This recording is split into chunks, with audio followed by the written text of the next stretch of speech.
হাওড়ায় গিয়ে দেখলাম আমাদের ট্রেন আসতে এখনও 3 ঘন্টা বাকি। তাই আমরা ধর্মতলা মার্কেট যাবার প্ল্যান করে নিলাম।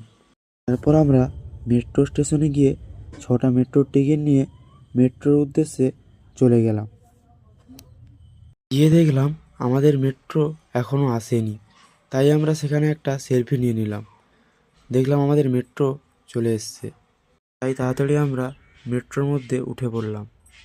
আমরা সবাই প্রচণ্ড আনন্দ করছিলাম।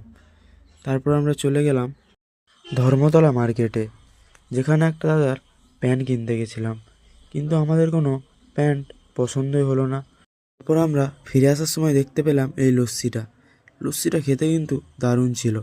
লস্যিটা খেয়ে আমরা আবার হাওড়া যাওয়ার উদ্দেশ্যে রওনা দিলাম।